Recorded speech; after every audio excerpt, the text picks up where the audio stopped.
Welcome to the Knowledge Gumbo podcast, where we mix together timeless wisdom and thought provoking stories using quotes, sayings, proverbs, and book passages primarily by Black women.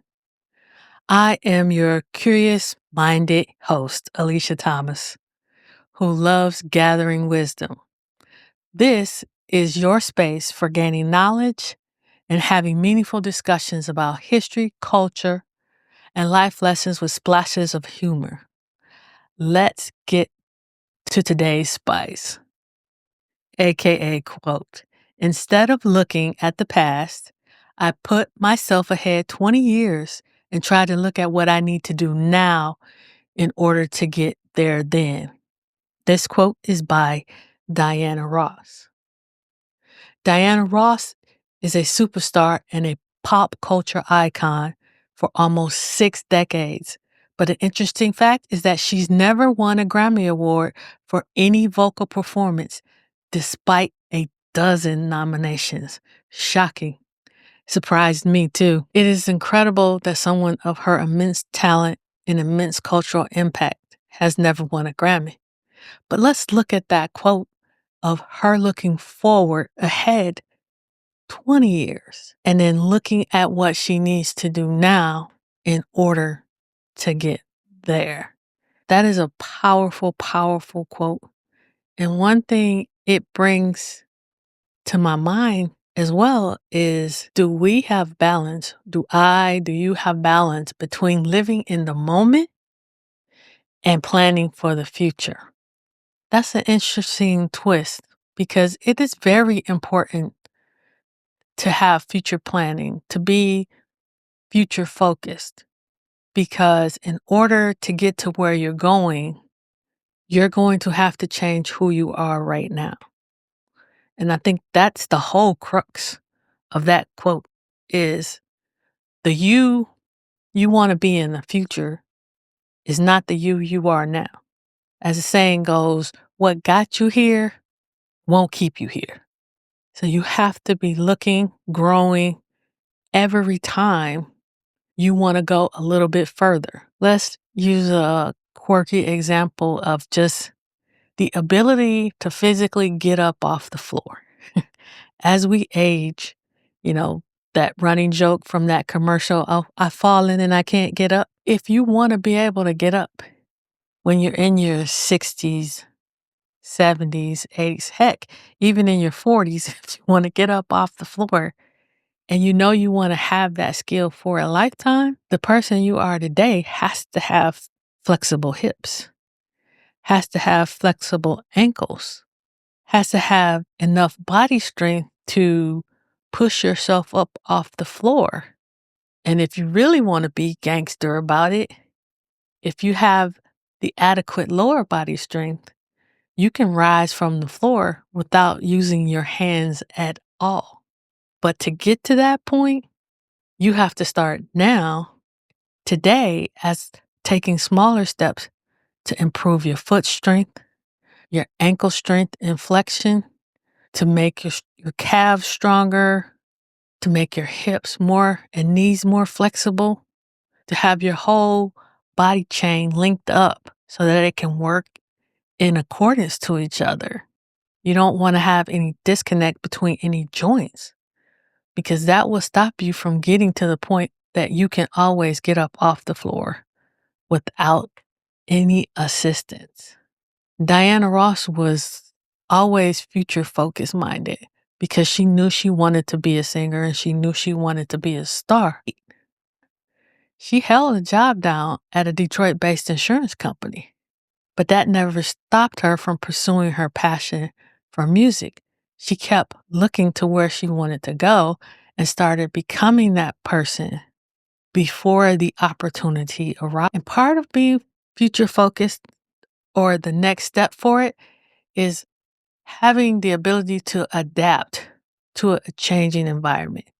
Just because you've set a goal and you know where you want to go, and you start taking steps today to become the person you need to be to reach that goal, doesn't mean obstacles won't come up.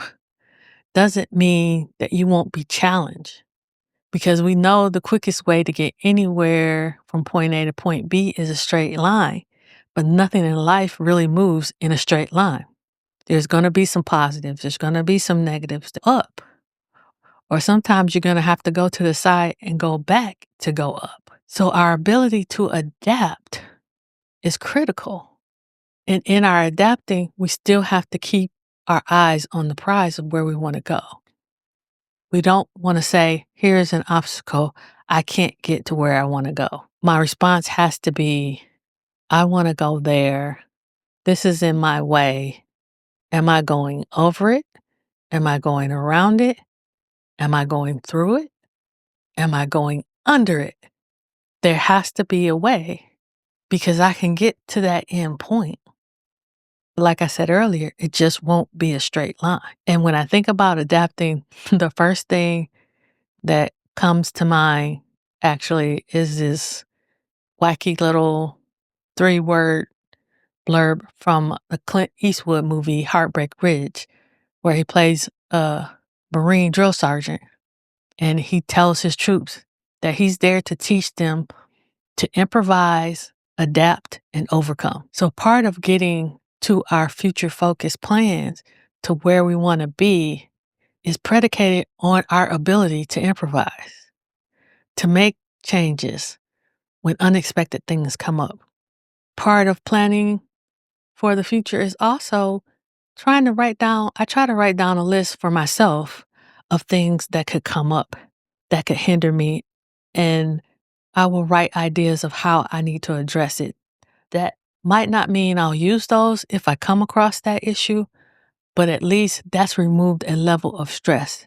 If I've looked at worst case scenarios and I've given myself options of how to deal with those scenarios if they appear, that reduces my stress level and my mind is able to focus and I'm not worried about what may happen because it doesn't have to happen.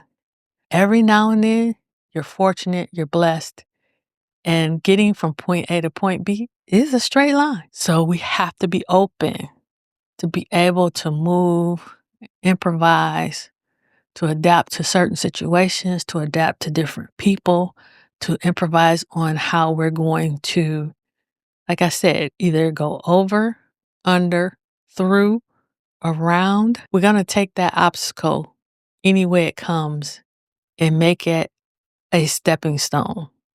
It will not be a hindrance. It will not be a boulder that you're constantly pushing uphill that's rolling back on you. Part of this getting there and being future focused is setting achievable stretch goals or stretch milestones.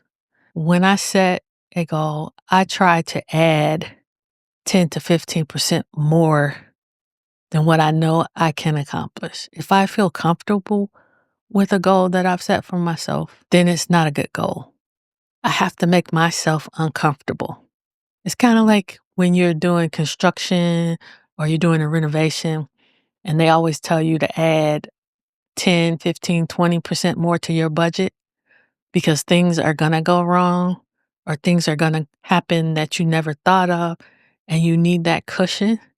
To me, in a way, the same thing happens when you set stretch goals. I know when I set a stretch goal where I'm uncomfortable, 9 times out of 10, I hit my original goal that I was comfortable with.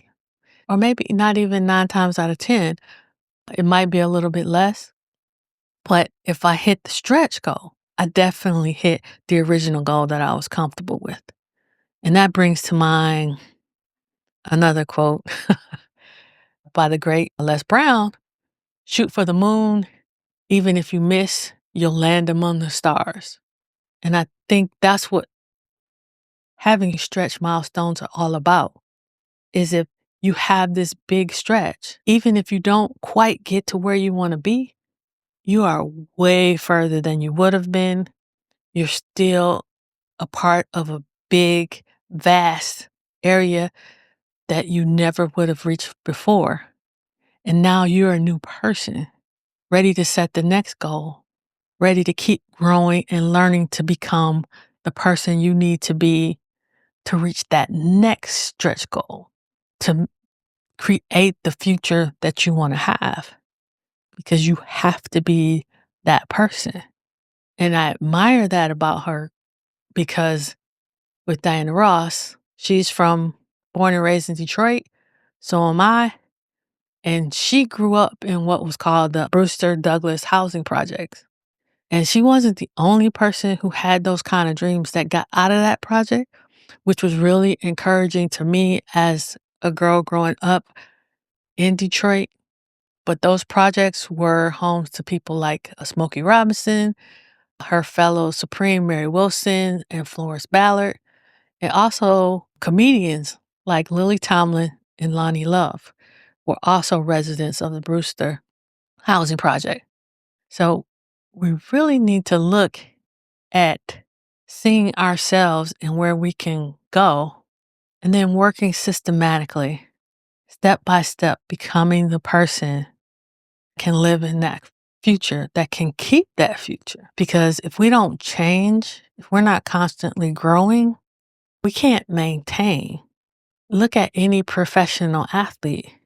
If they don't adjust who they are, the people they hang with, when they become a professional athlete, they'll end up right back where they started. That money will go through them like sands through your fingers at the beach. If they don't address the people that they hang with, if they don't educate themselves on how money really works, it will end up right back in the same neighborhood, if not worse, because now you know what is possible, but you don't know how to keep what you've had. So let's look at that quote one more time.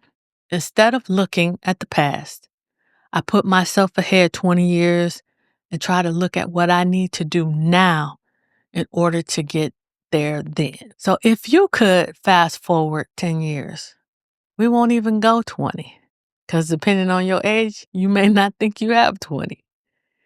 If you could fast forward 10 years, what does your life look like? Kind of a follow-up question for yourself for that is, are you becoming the person now that flourishes in that life 10 years from now? Comment below. Let me know. What does your life look like? Tell me one or two things that you want to be different. You want to be different in your life 10 years from now. But remember, when you are future focused, it affects your view of the present, your present day, because you have to honestly analyze and look at yourself of where you are and determine what you as a person are lacking, what relationships you need to have, what things you need to learn in order to get to that future. But it also affects how you view the past. Because when you're future focused, your past doesn't have a great effect on that future, because you've taken the lessons that you need to learn from the past and you're keeping going. Your past is not being carried with your present and into your future. Thank you for listening and or watching. If you've received some value from this episode, please share it with 2 people. For my audio fam, please leave a positive review. For the video fam, please like this episode and leave a comment below. Remember, you are always welcome to pull up a chair. There's always room at the table. The gumbo is hot and made with love. See you next week.